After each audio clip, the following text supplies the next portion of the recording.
Buenas noches. Buenas noches.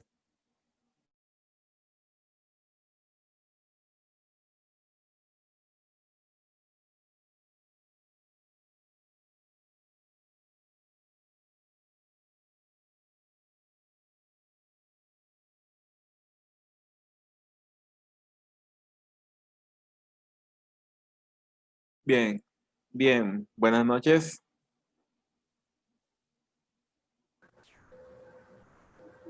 Buenas noches. Buenas noches. Vamos a continuar con la clase de refrigeración. Quería mostrarles que les voy a compartir otro documento que les puede servir mucho en el caso de refrigeración. Les voy a compartir ese documento que creo que esto yo no se los había compartido. No es un PDF para estudiar, no es un PDF para evaluar y que voy a sacar preguntas de acá. No, simplemente es un documento de ayuda. En el caso de los que trabajemos en refrigeración, pues nos puede ayudar como un documento de consulta. O si, bueno, después de salir de la universidad nos dedicamos al sistema de HVAC, pues les puede servir también como un material de ayuda para el proyecto de exposición. Así como vimos un PDF de un libro que es grande, pero que es muy técnico, que explicaban incluso las herramientas a utilizar en la instalación de circuitos de refrigeración. Entonces, lo mismo con este PDF. Nada más que este PDF va más orientado a la parte de control de un circuito de refrigeración. Vamos a ver más adelante. Sí, control de refrigeración. El anterior era algo muy técnico sobre instalación, sobre técnicas de instalación, herramientas de instalación, refrigerantes. Pero este ya habla un poco más de la parte electromecánica de un circuito de refrigeración. Y bueno, es el libro que yo tengo. Siempre hacen una parte teórica, algunos conceptos básicos de control. Cuando digo control me refiero a electroválvulas, a válvulas, a control de aceite, control de presión, control de temperatura, medición de caudal, medición de todos esos conceptos de presión y temperatura también. Conceptos de KB, que es algo muy usado en válvulas, selección de válvulas, ¿qué más? Controles de sistemas on-off, o sea, un sistema que o arranca o se detiene. También en algún momento hay control para sistemas que varían con variadores de frecuencia. Eh, Conceptos de inyección de líquido, que sí se refiere a la parte del evaporador con su trabajo de dispositivo de expansión, que el dispositivo de expansión, otra de las funciones es proveer el líquido necesario para obtener una carga de enfriamiento. El flujo másico que calculamos ayer, pues quien se encarga de hacer el control de ese flujo es el dispositivo de expansión. Entonces aquí se da un poco más enfoque a este tipo de válvulas, válvulas solenoides, válvulas electroválvulas, válvulas termostáticas, válvulas electrónicas, válvulas solenoides, modulantes, motorizadas, válvulas de expansión y bueno, en la parte técnica de instalación y montaje de válvulas termostáticas también les puede servir. Sistemas inundados, que sería como lo contrario de una expansión seca, control de nivel. Esto es el caso especial de chiller, donde podemos encontrar sistemas inundados, sistemas de control de nivel, lado de alta presión, lado de baja presión, flotadores, termostatos, válvulas solenoides de líquido, reguladoras manuales, sistemas modulantes, pérdida de presión. Entonces, este libro hay una sección de termostatos. Ese termostato es algo como lo que nosotros usamos para subir la temperatura en equipo de aire acondicionado. Pero ahora en circuito de refrigeración ya tiene algunas aplicaciones mucho más técnicas. Entonces, es, es un libro de consulta. Habla bastante también sobre termostatos modulantes, termostatos electrónicos, controles asociados al descarche de servicios de refrigeración. Eso que ven ustedes cuando en un refrigerador se forma escarcha, los refrigeradores nuevos traen un sistema que produce un descarche para que no se dé esa acumulación de hielo en los evaporadores. Hablamos de presostatos, válvulas reguladoras de presión, contaminantes, fugas de aceites. Es un libro bien técnico. Eh, no se va mucho a fórmulas, sino que se va bastante a lo práctico, a las definiciones, a lo más que podemos encontrar en circuitos de refrigeración, que es algo similar a lo que estamos viendo en la clase.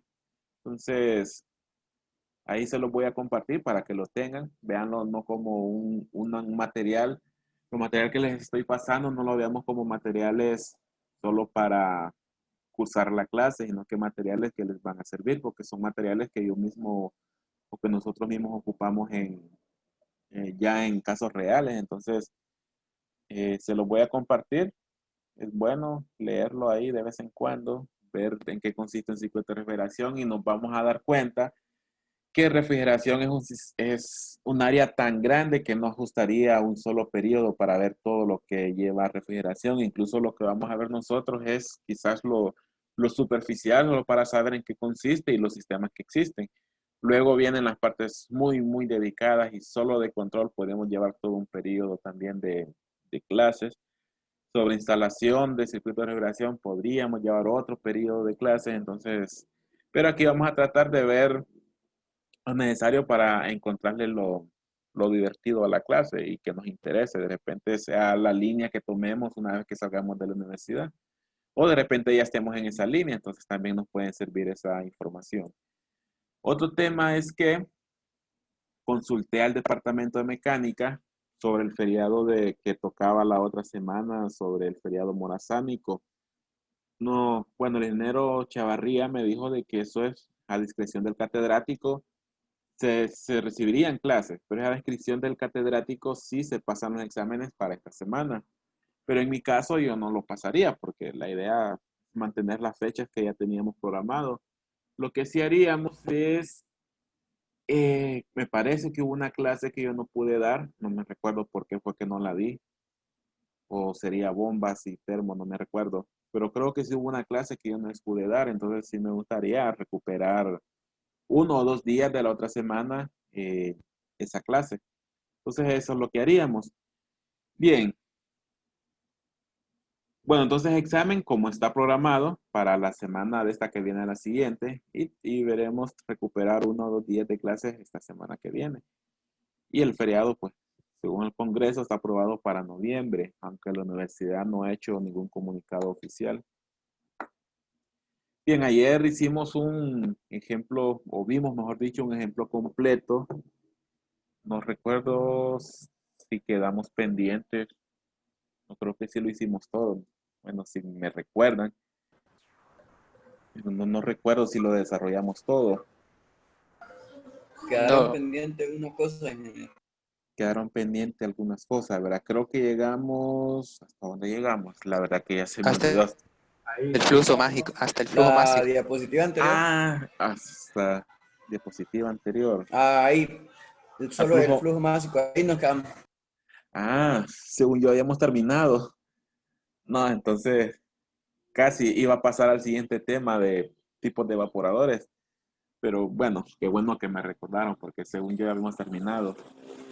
Bueno, habíamos llegado al flujo másico, es cierto. Habíamos encontrado las entalpías, sí, habíamos encontrado las entalpías en el punto F, en el punto A y en el punto B. En el punto F, tomando en cuenta el subenfriamiento, ayer lo vimos en las tablas, lo vimos a manera de tabla y a manera de gráfico. También vimos encontrar la entalpía en el punto B, tomando en cuenta el sobrecalentamiento del ejercicio. Y encontramos que para la capacidad de enfriamiento, que eran 10 toneladas, que al final son 2000 BTU por minuto, aquí no he hecho esta corrección, sí me recuerdo que les mencioné que la tenía que hacer. Habíamos encontrado un flujo másico. Para poder obtener esa capacidad de enfriamiento y la presión a la cual se estaba dando aquí la saturación, yo necesitaba el flujo másico que encontramos ayer, que era 32.19 libras por minuto. O sea, esa es la cantidad de refrigerante que debe circular por la tubería del evaporador para poder extraer 10 toneladas de enfriamiento del aire, de refrigerante trabajando, ¿cuál era la presión? Refrigerante en el evaporador a 120 psi y saliendo del refrigerador, perdón, del evaporador con un sobrecalentamiento de 10 grados Fahrenheit, que fue lo que hablamos el día de ayer. Bien, entonces ya estábamos en ese punto. El flujo másico, que era el segundo inciso que nos pedía el libro. Luego el libro nos pide el calor de compresión. ¿Cuál es el calor de compresión? Bueno, ya vimos en la teoría que el calor de compresión, 17.66 BTU libra por libra, en la condición ideal de un compresor sería la potencia o el trabajo que consume de la red eléctrica. Y ese trabajo lo multiplico por flujo másico y sería la potencia. Entonces el ejercicio ya nos daba la potencia consumida de la red eléctrica. Voy a regresar a la diapositiva. Bueno, aquí. Vamos a ver dónde está. Potencia consumida son 10 kilowatts. Pero estamos trabajando en el sistema inglés. Entonces necesitamos pasarlo primero a HP y son 13.405. Perdón, 13.405 HP. Pero yo necesito, yo lo necesito en términos de BTU por minuto. Y esos son 568.36 BTU por minuto. Cuando vimos la diapositiva del calor de compresión, ahí, si mal no recuerdo, ahí apunté la conversión o el factor de conversión para pasar de HP a BTU por minuto. Entonces solamente retornamos ahí a esa diapositiva para ver cuál era el factor de conversión. Creo que era alrededor de 40, poco más de 40 BTU por minuto por cada HP. Bien, entonces tenemos esa potencia. Esa potencia yo la multiplico, o esa potencia la pueden encontrar como el trabajo consumido por el compresor, que en condición ideal va a ser el trabajo que le suministró al fluido multiplicado por el flujo másico. Pero este trabajo yo también lo puedo conocer como calor de compresión. Calor de compresión por flujo másico va a ser igual a la potencia consumida de la red eléctrica. Entonces yo puedo despejar para el calor de compresión, que abreviado es C.C, según el libro de Edward Pita. Si yo despejo, mi calor de compresión va a ser a la potencia consumida entre el flujo másico. La potencia consumida en términos de BTU por minuto es igual a 568.36 y mi flujo másico, que son libras por minuto, 32.19. Por eso yo necesité cambiar o convertir la potencia a BTU por minuto, porque mi flujo másico es libra por minuto y una de las cosas que necesito eliminar es la unidad de minutos. Entonces por eso dejé expresado mi potencia en BTU por minuto. Entonces cancelo minutos con minutos y me queda BTU por libra. Es decir, que el calor de compresión o calor que genera el compresor al fluido, que en este caso es un refrigerante, de 17.66 BTU por cada libra de refrigerante que va pasando a través del compresor. Y ese es el calor de compresión. Luego, el calor de rechazo. En un momento hablamos, o eso lo podemos ver a manera de gráfico. Voy a regresarme aquí. La diferencia de entalpías entre A y B es mi efecto de refrigeración. Y el calor de compresión, que ya lo encontramos como 17 BTU libras por minuto, sería la diferencia de entalpías entre B y C. Aquí estaría la entalpía de C y aquí estaría la entalpía de B. Entonces, eso es el calor de compresión. Viendo el gráfico, mi calor de rechazo es la diferencia de entalpías entre C y F. Pero si lo vemos, entre C y F es la misma distancia entre A y B más B y C. Entonces, de ahí viene de que mi calor de rechazo en el condensador sea igual a la suma del efecto de refrigeración en el evaporador más el calor de compresión del compresor. Entonces, eso es lo que nosotros tenemos expresado mediante fórmula acá. Mi calor rechazado en el condensador va a ser a mi efecto de refrigeración más mi calor de compresión. Efecto de refrigeración en el evaporador ya lo encontramos como 62.14 y calor de compresión que es 17.66. Y este es mi calor rechazado en el condensador igual a 79.8 BTU por libra. Entonces ese es mi calor rechazado. Entonces digamos que el condensador, que es el equipo que tenemos afuera y que si nosotros ponemos la mano sobre el ventilador y sentimos ese aire caliente, está botando más calor que lo que gana el evaporador. ¿Por qué? Porque el condensador, aparte del calor que gana el evaporador, también tiene que botar el calor que le genera el compresor. Entonces, eso es calor de rechazo, 79.8 BTU por libra. Es una forma que podríamos evaluar también que también trabaja un sistema de aire. Podríamos medir las condiciones del aire antes y después del condensador y ver cuánto calor de rechazo está botando en términos de calor que gana el aire que se mueve a través del ventilador. Bien, ese es mi calor de rechazo. ¿Qué otro inciso nos pedía el libro? Vamos a ver, voy a regresar a la diapositiva porque no recuerdo cuál era el siguiente inciso. Sí, calor de rechazo. Después nos pide la cantidad de masa que se evapora espontáneamente después del dispositivo de expansión. Ahora, yo hice un paso adicional que no me lo pedían, que es entalpía en el punto C, que es a la salida del compresor. ¿Qué pasa con esa entalpía? No lo hemos encontrado, no me lo pide el libro, pero digamos que lo necesitásemos encontrar porque yo se lo estoy pidiendo que me lo rotulen en el gráfico que tienen que hacer al final. Ya sabemos que el calor de rechazo es el calor de compresión es el calor que el compresor le da al fluido y que en condiciones ideales es el mismo calor que el compresor consume, nada más que lo va a consumir en términos de potencia, aquí involucrar un flujo másico también. Pero ese calor que el compresor le da al fluido hace que su entalpía se incremente. Es decir, al compresor entra al fluido con una entalpía HB, a la salida va a salir con una entalpía HC. Pero este HC va a ser mayor a HB. ¿Por qué? Porque el compresor le da energía al fluido. ¿Cuánto va a aumentar? En la misma cantidad de calor de compresión. Es decir, que la entalpía, la salida del compresor va a ser a la entalpía que tenía en la entrada más la energía que le da el compresor, que es el calor de compresión. Es decir, que HC va a ser igual a 17.66 más 123.84. Y esto es igual a una entalpía a la salida del compresor de 141.5 BTU por libra. Esta es nuestra entalpía en el punto C del gráfico. Ahora bien, voy a regresar nuevamente a la imagen a esta.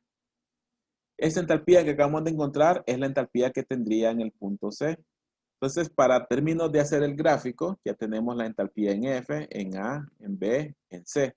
También tenemos la presión del evaporador o el lado de baja y la presión en condensador o el lado de alta. Tenemos el efecto de refrigeración, tenemos el calor de compresión y tenemos el calor de rechazo ya calculados. ¿Qué nos pide el libro después? ¿Cuánta masa se evapora de forma espontánea una vez que pasa por el dispositivo de expansión? ¿Por qué decimos que se evapora de forma espontánea? Digamos que es una evaporación que se da casi instantáneo, solo por el hecho de bajar de una presión de alta a una presión de baja, que, bueno, es el efecto que tenemos en sistemas de vapor cuando tenemos las trampas de condensado. Ahí se da una evaporación espontánea o vapor flash.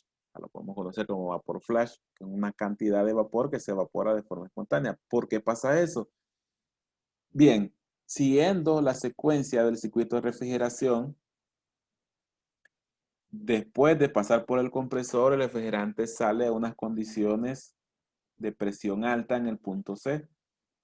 Esa presión debería considerarse presión constante en condiciones ideales, presión constante hasta la salida del condensador. Y ya vimos que sale subenfriado. Eso quiere decir que sale como líquido comprimido.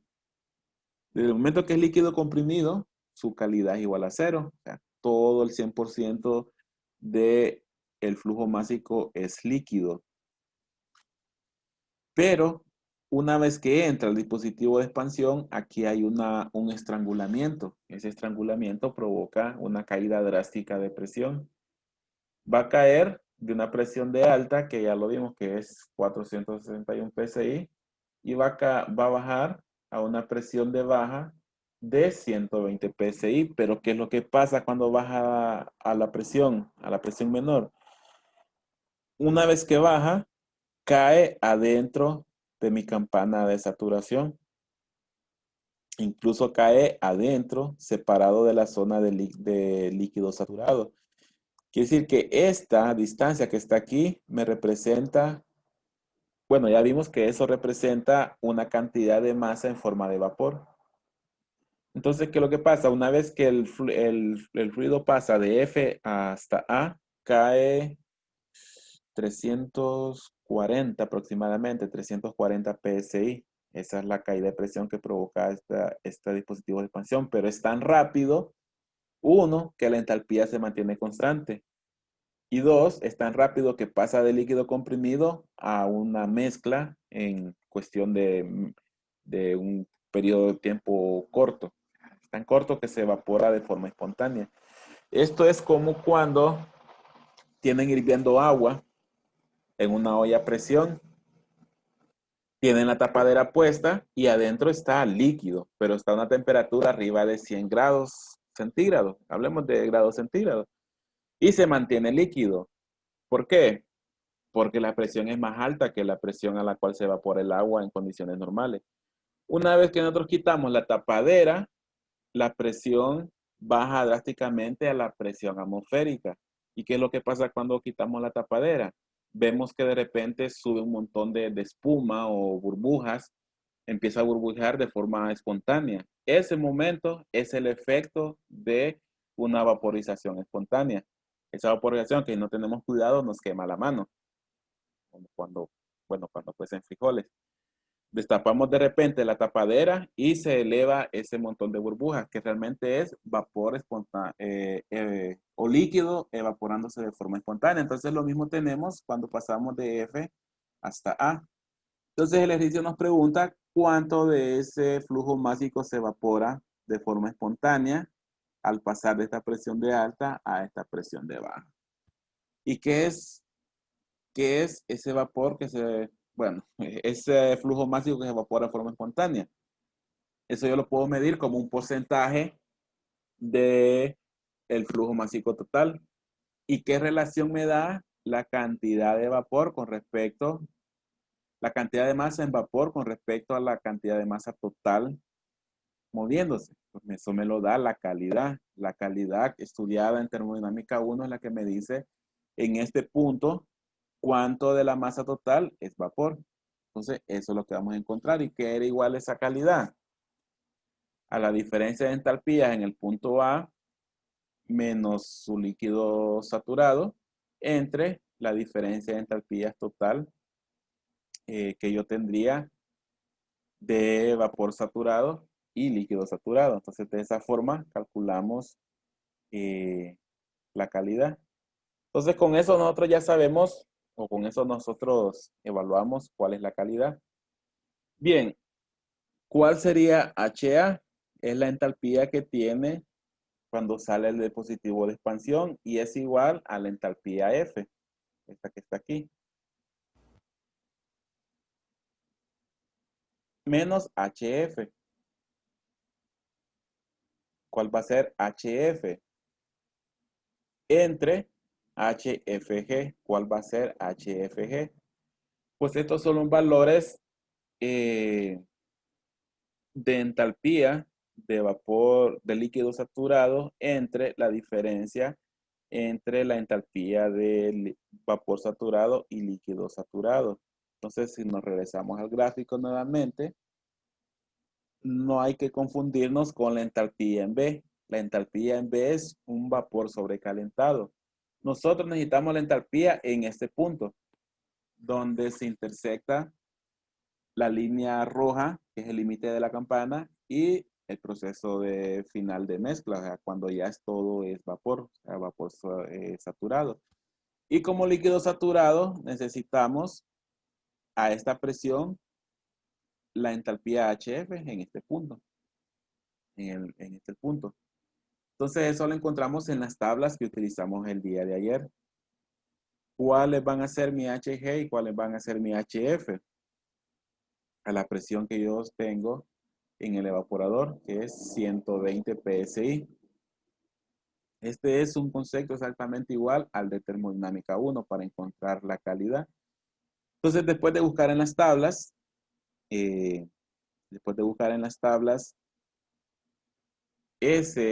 esa entalpía de líquido saturado del refrigerante a 120,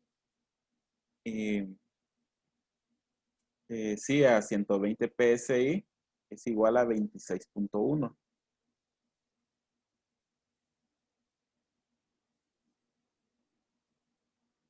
26.1 BTU por libra. ¿Y cuál es HFG? Se lo encontramos exactamente igual como lo encontramos en los libros de termodinámica. Incluso ya hay una columna para dar esa resta, que es HG menos HF, y eso en otros temas se conoce también como calor latente del refrigerante. Calor latente es el que provoca un cambio de estado. Calor sensible es el que provoca un cambio de temperatura. Entonces, este HFG es igual a 95.1. Con estos valores, la calidad es de 0.374. Quiere decir que después del dispositivo de expansión, 37.4 de la masa se convierte en vapor.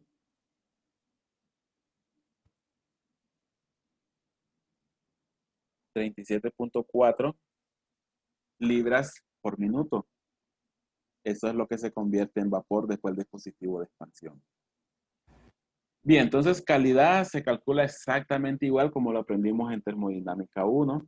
Creo que también lo utilizamos, sí, lo utilizamos bastante en segundo parcial de termodinámica 2 para los ciclos de Rankine y en los ciclos de refrigeración cuando estamos en la zona de mezcla. Entonces, 37.4 es la cantidad de masa que se evapora de forma espontánea. ¿Cuál es el siguiente inciso? Bueno, el siguiente inciso es el coeficiente de rendimiento, que no es más que la eficiencia térmica del ciclo. ¿Cuál era la eficiencia térmica de un circuito de refrigeración o un circuito de bomba? En los dos, el concepto es una salida deseada entre una entrada deseada o un objetivo del circuito entre un costo. En el circuito de refrigeración, ¿cuál es el costo? Es el consumo en el compresor, o sea, mi calor de compresión. ¿Cuál es el objetivo del circuito de refrigeración? Lograr enfriar un recinto. Y eso se traduce en capacidad de refrigeración.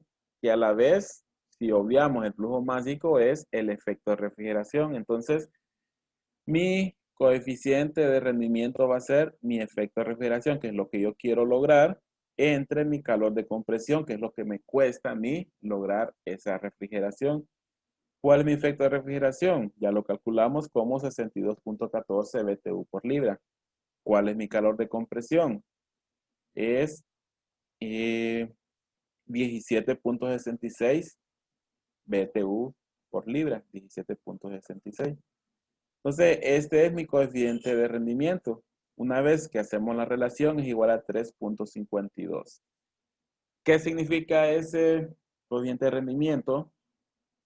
Significa que por cada BTU libra que consume el compresor, yo logro extraer 3.52 BTU libra por minuto, perdón, BTU libra del recinto que yo necesito refrigerar.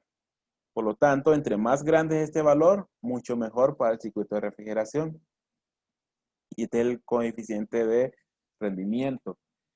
En termodinámica es el mismito concepto que el COP. El COP de refrigerador, efecto de refrigeración entre calor de compresión. Allá en termodinámica 2 era la cantidad de energía que extraía en el evaporador entre la cantidad de energía que me proporcionaba el compresor. Es el mismo concepto que el COP. Ahora bien, el siguiente inciso, y este creo que sí es el penúltimo. Quizás, quizás no nos relacionemos mucho con el CDR, o el coeficiente de rendimiento, al menos que le llamemos COP. Ese sí es un término que nos encontramos muy a menudo en cuestiones de trabajos de refrigeración. Pero cuando es refrigeración para aire acondicionado, o sea, refrigeración estándar o comercial, es muy común encontrarnos con el término EER. Y el término EER tiene el mismo concepto que el CDR. El CDR me dice cuánto logra enfriar versus lo que debo consumir el compresor. El EER también me dice cuánto debo enfriar versus lo que debo consumir en el compresor. ¿Cuál es la diferencia? Las unidades que voy a utilizar. En el CDR yo utilizo, voy a regresar, para el efecto de refrigeración y el calor de compresión, en ambos los utilizo en libras por, BTU por libras. O lo puedo calcular también multiplicando por el flujo másico y dividir BTU por minuto sobre BTU por minuto. Al final, ambos términos tienen las mismas unidades, entonces el resultado es un valor adimensional y solo me dice que por cada unidad que consume un compresor, yo logro enfriar 352 o 3.52 veces en el evaporador. El EER es lo mismo, nada más que el efecto de refrigeración lo voy a medir en BTU hora. Es más común, en lugar de BTU por minuto, es más común que nosotros hablemos de BTU hora en cuestiones de refrigeración o de aire acondicionado. Y la potencia en watts. Entonces vemos que aquí hay diferencia en las unidades. Además, es lo contrario a lo que yo siempre les he dicho, de mantener las mismas unidades para poderlas cancelar. Aquí voy a evaluar cuántos BTU hora de enfriamiento puedo obtener por cada watt consumido en el compresor. Es muy similar al CDR. CDR es cuántos BTU libra puedo extraer en el evaporador versus cada BTU libra consumida en el compresor. Eres cuántas BTU hora puedo extraer en el evaporador versus cada agua consumida. Entonces yo necesito hacer una conversión, necesito pasar mi efecto de refrigeración, que lo calculamos como 62.14 BTU por libra, necesito pasarlo a BTU hora. Primero, necesito eliminar esas libras. Y esas libras, para eliminar, necesito multiplicar por el flujo másico. Nosotros tenemos efecto de refrigeración BTU entre libra y el flujo másico libras por minuto. Entonces ahí logro cancelar libras. Pero me queda libras por minuto. Nuevamente yo necesito, BTU por minuto. Yo necesito BTU por hora. Entonces necesito multiplicar también por 60.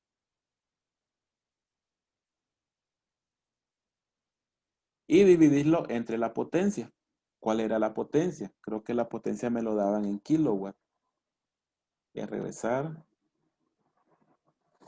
Potencia, sí. La potencia me lo dan en kilowatt. Pero para el EER yo lo necesito en watts. Entonces, incluyo directamente 10.000. 10.000 watts igual a 10 kilowatts. Una vez que yo resuelvo, me da que este sistema de refrigeración tiene un EER de 12 BTU hora por watts. Nuevamente, entre más alto es este valor, más eficiente es el sistema. ¿Por qué? Porque logro enfriar más con menos consumo de energía. Entre más bajo, menos eficiente. Entonces, si en algún momento les toca comparar dos equipos, ¿cuál consume más o cuál consume menos? Pues va a consumir más el que tenga un EER más bajo y va a consumir menos el que tenga un EER más alto. Es una forma de poder comparar las eficiencias de un sistema de aire acondicionado. Bueno, eso es cuando son sistemas on-off, que arrancan o paran, arrancan o paran. Luego con los sistemas inverter que tienen variador en los compresores, ya no es ER, sino que le agrego un S. Y ese me da un promedio de cuál consume más, cuál consume menos. Pero ahí ya depende de las condiciones de uso de cada equipo. Bien, ahí tenemos, creo que ya para la teoría, sí, mañana vamos a ver teoría, mejor vamos a quedarnos con lo práctico hasta hoy. Ese es el ejercicio. No, nos falta dibujar el gráfico. No me habían recordado. Sí, nos hace falta dibujar el gráfico. Entonces me voy a salir. Vamos a ver. Me voy a salir y voy a abrir el gráfico de R410 que estuvimos viendo ayer. Es este. Sí. Bueno, no lo estuvimos viendo ayer, sino que hice la extracción para ponerlo en la diapositiva. Entonces, si yo en el examen expongo que me grafiquen el sistema de refrigeración o el circuito de refrigeración en el diagrama presión-entalpía, ¿qué es lo que yo necesito? Bueno, primero, a mí me gusta usar los comentarios del PDF. Primero voy a rotular mis puntos que yo usé para definir las entalpías. ¿Cuáles fueron esos puntos? A ver, ¿dónde está? Aquí está. A este punto yo lo llamé mi punto A. A este yo lo llamé punto B. A este yo lo llamé punto C. Y este era F, ¿verdad? Eso es para seguir la secuencia que yo tenía en mi diapositiva. En esta diapositiva. ¿Qué más es lo que yo voy a necesitar? Bueno, me returan que este es el proceso del evaporador. Este es el proceso del compresor. Este es el proceso del condensador. Y este es mi dispositivo de expansión. ¿Qué más voy a necesitar? Bueno, ¿a qué presión se está dando la evaporación?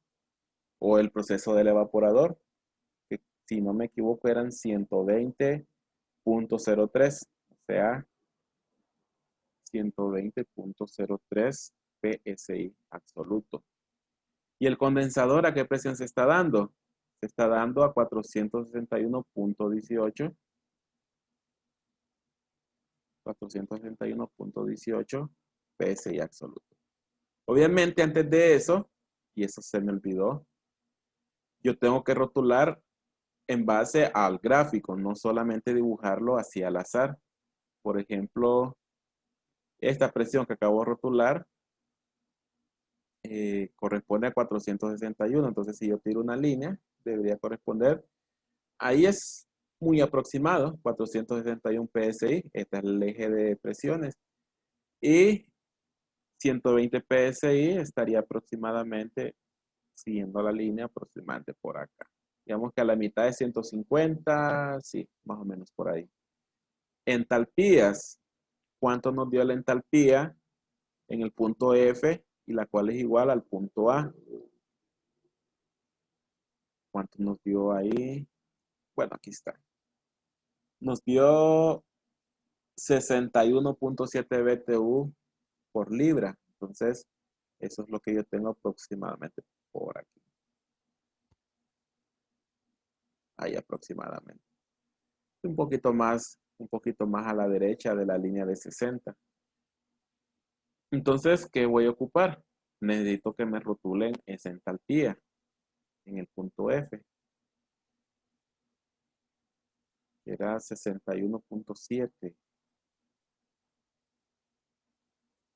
Perdón, BTU por libra. Y esa es la misma para el punto A. 61.7 BTU por libra. ¿Qué más necesito que me rotulen? La entalpía en el punto B. La entalpía en el punto B, ¿cuánto era? Era 123.84. Creo que aquí sí me pasé un poquito, 123.84. Si yo tiro la línea, Lo voy a tirar acá afuera porque si no muevo otras cosas que no. Bueno, sí, más o menos. 120, 125, 130, 125, 140, sí. 125, debería estar un poquito antes de 125 para la entalpía. La entalpía nos dio 123.84, entonces me rotulan esa entalpía en el punto B, 125.84 BTU por libra. ¿Qué otra entalpía nos hace falta? La entalpía en el punto C. La entalpía en el punto C, después del calor de compresión, habíamos dicho que era 141.5 BTU por libra. 141.5, ese es donde caería un poquito más a la derecha de 140. Vamos que yo lo dejé por ahí. 141.5. Entonces mi entalpía en el punto C sería 141.5 BTU por libra. Y eso es lo que voy a necesitar. Pueden hacerlo a mano y le toman foto y lo anexan a los documentos del examen que deben subir en el examen. Dibujar a mano el gráfico, dibujar el circuito. Lo que sí hay que tener cuidado que al dibujarlo a mano, pues el punto F debe quedar afuera porque es subenfriado y el punto B debe quedar afuera, pero al lado derecho porque es sobrecalentado. Y el punto C, pues el compresor eleva aún más la temperatura, aumenta aún más la entalpía, entonces también debe ser sobrecalentado. Luego el proceso es a presión constante en cada uno del evaporador del condensador. El proceso del dispositivo de expansión es a entalpía constante y en la salida debe quedar adentro de la campana. ¿Por qué? Porque hay parte de flujo másico que se vuelve vapor de forma espontánea y así ya tenemos el circuito. Bien, ¿qué más? Creo que por ahí nos quedamos por ahora y mañana vamos a retomar la parte de los dispositivos básicos. Digamos que ya sabemos cuál es el evaporador, pero no les he hablado de qué tipos de evaporadores hay. Evaporador de expansión seca, de expansión directa, tipo serpentín, como lo aprendimos en termodinámica, pero también hay evaporadores inundados, evaporadores donde el refrigerante va por los tubos o evaporadores donde el refrigerante va por la carcasa, evaporadores como esos tanques para enfriamiento de fluidos alimenticios, que realmente es un tanque que adentro hay un tubo de cobre que hace una espiral y esa espiral va al refrigerante que se evapora. Entonces es otro tipo de evaporador. Lo mismo el condensador, lo mismo que los dispositivos de expansión y lo mismo que los compresores.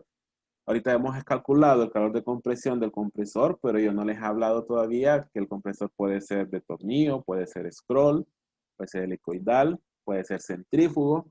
Entonces, esos tipos de clasificación de los dispositivos los vamos a empezar a ver mañana con la parte de las diapositivas. Entonces, nos quedaríamos aquí y continuamos mañana. Si hay consultas, pues las podemos ver y si no, continuamos mañana de un solo.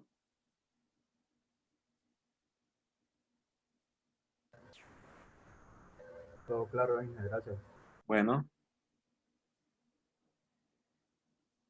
Bien, continuamos mañana entonces con la parte de diapositivas. Creo que hay una consulta. Bueno, entonces, sí, entonces continuamos mañana. Nos vemos mañana, nos escuchamos mañana. Buenas noches. Bueno, buenas Listo, noches. buenas noches.